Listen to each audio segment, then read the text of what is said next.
আব্দুস সোবহান গোলাপ, যিনি মাদারীপুরের মাননীয় সংসদ সদস্য, উনি আমার নামে একটি মামলা করেছেন।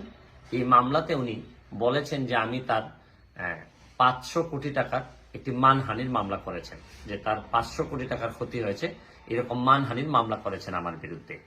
তো প্রথমেই আমি বক্তব্যের শুরুতেই আমার কাছে প্রথমেই আশ্চর্য লাগতেছে যে উনিও ছাত্র জীবনে ছাত্রলীগ করছেন, আওয়ামী লীগ করতেছেন। এখন আমি ছাত্রলীগ করছি, যুবলীগ করছি, আওয়ামী লীগও করছি।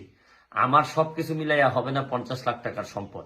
আর এই ভদ্রলোক এই আওয়ামী লীগ, ছাত্রলীগ, যুবলীগ করার কারণে সম্পদ যে কত আছে তা তো জানি না, তবে ওনার যে মান, এই মানের দাম সামান্য আমি দুই এক কথা বলাতেই, পুরাটা তো এখনো বলিই নাই, অল্প কিছু বলাতেই 500 কোটি টাকার ক্ষতি হয়ে গেছে।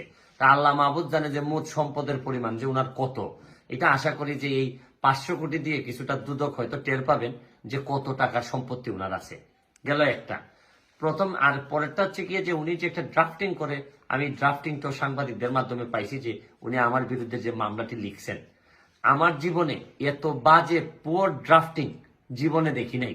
যে একজন ভালো লোক রেখে যে দুইটা কথা লিখাবেন, এই সামর্থ্য এই ভদ্রলোকের আছে বলে আমার কাছে মনে হয় না। অথচ উনি এই এত বড় একটা দলের ভালো জায়গায় উনি আছেন। উনি কিভাবে দলটারে সহযোগিতা করতেছেন, এই ড্রাফটিংটা দেখলেই বুঝবেন যে কিভাবে দলটারে উনি সহযোগিতা করতেছেন।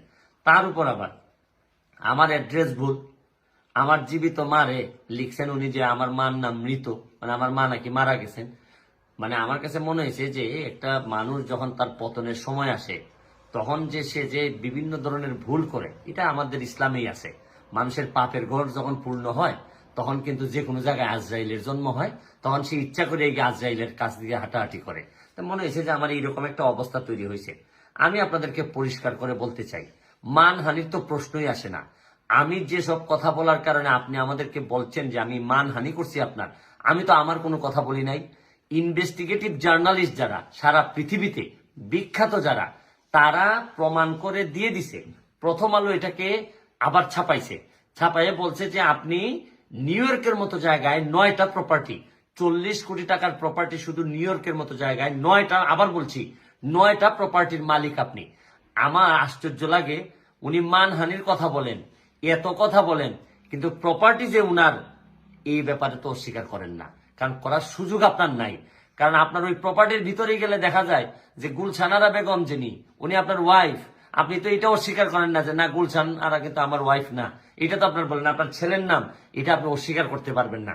কারণ আপনি যে কাজটা করেছেন, আমি আবার বলছি, আপনাকে আবার বলছি যে আপনি বঙ্গবন্ধু কন্যার সাথে বেইমানি করেছেন।